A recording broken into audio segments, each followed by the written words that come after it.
Allez, comme tous les dimanches, petit résumé de la semaine. 32 vidéos faites cette semaine. Sangyong va lancer une version électrique de son Corando dès cette année. Alors, ça fait pas rêver, hein, les caractéristiques, pour être honnête, je m'attendais à mieux. C'est pas ça qui va concurrencer les coréennes.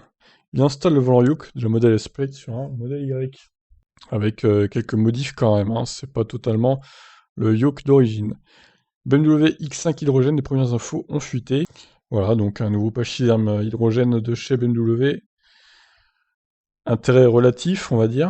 Harley-Davidson lance sa marque de moto électrique Livewire, donc ce sera une marque à part entière, hein. Ce sera plus Harley-Davidson maintenant. Et ils présenteront donc la One le 8 juillet 2021. Alors est-ce que ce sera un tout nouveau modèle ou un remake de la Livewire Harley-Davidson déjà disponible? Je sais pas.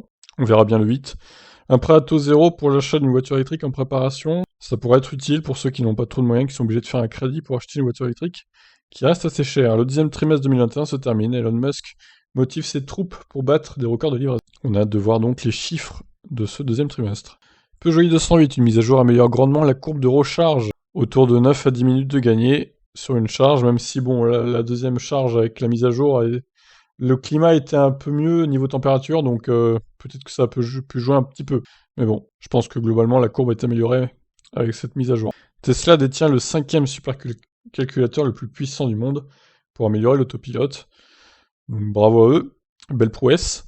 Alfa Romeo GTV, une nouvelle version totalement électrique dans les cartons. Alors ça c'est un concept, hein, c'est pas vraiment ce que ça pourrait donner, mais en tout cas Alfa Romeo, ça serait bien qu'ils se mettent à l'électrique, effectivement, parce que là ils sont gravement en retard, hein. Qui a préparé un nouveau SUV Niro pour 2022. Donc là ce que j'ai mis en miniature c'est le Habanero, le concept. Donc le futur Niro serait sûrement hybride rechargeable et électrique, comme celui actuellement. Et il pourrait ressembler à ça selon les photos qui ont fuité en mode camouflage, à découvrir dans la vidéo. Alors MG dévoile les caractéristiques de son nouveau SUV électrique, le Marvel R. Alors j'aime bien le design, par contre sur le papier, encore une fois, c'est un peu comme Sangyong, c'est un peu décevant. Bon, c'est pas aussi décevant que Sangyong quand même. Et en plus, le prix a l'air assez élevé, donc peut mieux faire, hein, chez MG, je pense. C'est un peu dommage. Je vous laisse aller voir les caractéristiques directement dans la vidéo. Honda Clarity Hydrogène, la marque japonaise, stoppe avec effet immédiat sa production. Elle l'aide depuis 2018 et s'est vendue à peine 2000 exemplaires dans le monde, cette voiture. Pas terrible. Selon la société d'études Kantar, Tesla est le constructeur automobile le plus puissant au monde, le mieux valorisé, etc. Donc je vous laisse aller voir le classement. Il devance notamment Toyota, Volkswagen, etc. Usine Tesla de Berlin, chaque mois de retard entraînera le risque de dépasser la mégatonne de CO2. Prévient Tesla. ZDF a aussi tout fait pour manipuler l'opinion publique contre cette usine, et oui. À découvrir, hein, dans l'article donc que j'ai lu, ZDF apparemment qui a mis tout en œuvre pour casser du sucre sur le dos de Tesla, on va dire. Porsche dévoile son projet Cellforce, des batteries haute performance pour le sport auto. Donc des batteries qui pourraient être utilisées dans des courses genre, je sais pas, 24 heures du Mans ou quoi. Même si ça paraît peu probable de voir des batteries, des voitures de course à batterie dans ces courses d'endurance. Mais bon, à voir, peut-être un jour. L'hydrogène semble plus adapté quand même. Des scientifiques de l'université de Houston pensent avoir trouvé la batterie révolutionnaire. Voilà, donc ça, évidemment, hein, toutes les semaines, on a une batterie révolutionnaire qui pointe le bout de son nez. Il équipe sa Model 3 de 4 pots d'échappement, avec ses talons arrière évidemment, proéminents aussi, donc faute de goût. Starlink, le président de l'entreprise, annonce une couverture totale d'ici septembre 2021.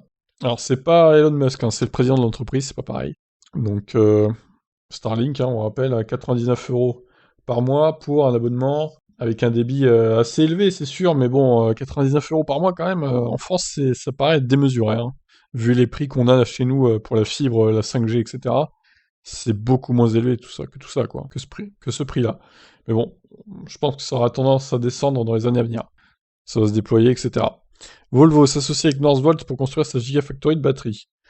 Donc ils vont s'y mettre aussi. La Gigafactory de Berlin accusée par des ONG d'une fuite de fluorure d'hydrogène. Encore des problèmes, toujours des problèmes pour cette usine de Berlin. Une Model 3 fait une chute de 30 mètres, ses occupants en sortent indemnes. Franchement, je sais pas comment ils ont fait, parce que là, vu l'état de la voiture, c'est un miracle. Ça prouve au moins qu'elle est très solide, cette Model 3. Sonotion, l'autonomie augmente, mais moins que prévu. Ah ouais, alors ça, franchement. Donc en gros, ils vont passer aux batteries LFP, lithium fer phosphate. Ils vont passer de 35 kWh à 54, mais l'autonomie passe que de 255 à 305. Donc on gagne seulement 50 km, alors qu'on augmente de 19 kWh la batterie, cherchez l'erreur. Gros problème d'efficience hein, maintenant pour cette Sonotion, qui avait plutôt une bonne efficience pour le coup, vu son aéro dégueulasse à la base, mais qui là du coup, bah, je pense que la voiture a au moins gagné 200 kg facile, hein, à cause de cette augmentation de batterie là, pour avoir une efficience aussi déplorable. On passe de 13,5 kWh au 100 à 17 et quelques, donc franchement, c'est aberrant. Voilà, donc toujours en préparation hein, cette voiture depuis des années maintenant. On ne sait pas si on verra un jour le bout du tunnel, hein, clairement. Je plains ceux qui l'ont réservé. La ID4X ne fonctionne pas en Chine, les ventes sont décevantes pour Volkswagen. Donc c'est la crise. Les superchargeurs Tesla pourraient être ouverts à tous d'ici septembre 2022. Alors ça, c'est vraiment la news de la semaine, je crois. Alors attention, c'est à relativiser quand même, parce qu'au final, ce serait dans un premier temps en Norvège, avec des superchargeurs créés pour l'occasion, qui seraient subventionnés par l'État norvégien, et qui donc seraient ouverts à tous, parce qu'ils peuvent pas être subventionnés si c'est pas ouvert à tous, en gros, ce qui est normal, ce qui me paraît logique. Donc dans un premier temps, ça serait en Norvège pour certains superchargeurs, et pourquoi pas dans les mois après pour toute l'Europe. Mais bon, c'est pas encore totalement sûr. Mais bon, il y a quand même des rumeurs qui vont dans ce sens depuis quelques semaines, donc à mon avis, ça va se faire quand même.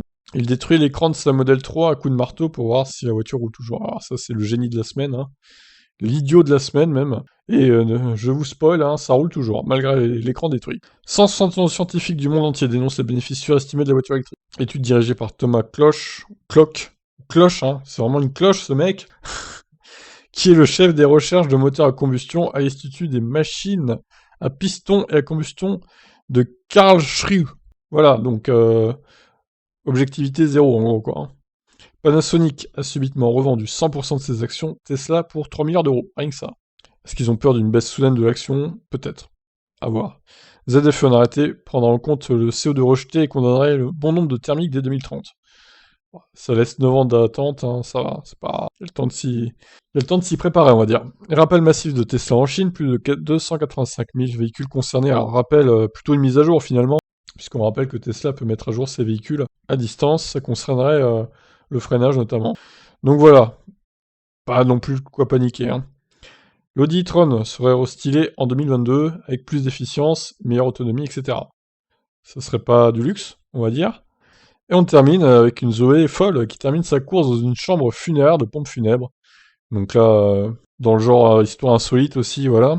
Par contre, ce qui est pas drôle, c'est qu'une personne est en état grave, qui a été fauché par la Zoé, donc conducteur de 73 ans qui était à bord de la Zoé. Bon, je ne polémiquerai pas sur les conducteurs âgés, hein, qui peuvent être des dangers pour la route. On critique les jeunes, mais qui sont des fous du volant, mais c'est vrai que les gens d'un certain âge, 85-90 ans, ils sont vraiment très dangereux sur la route. Donc je ne dis pas que cette personne était un danger public, mais quand même, pour finir sa course dans une chambre funéraire et accuser la voiture après, bon, voilà. Hein. Bref, Grand Prix de Styrie à 15h sur TipF1 si vous voulez, Tip Stories aussi pour le live. Je vous laisse vous abonner à toutes mes chaînes, les liens sont dans la description, et je vous dis à demain pour d'autres vidéos sur les voitures électriques. Ciao.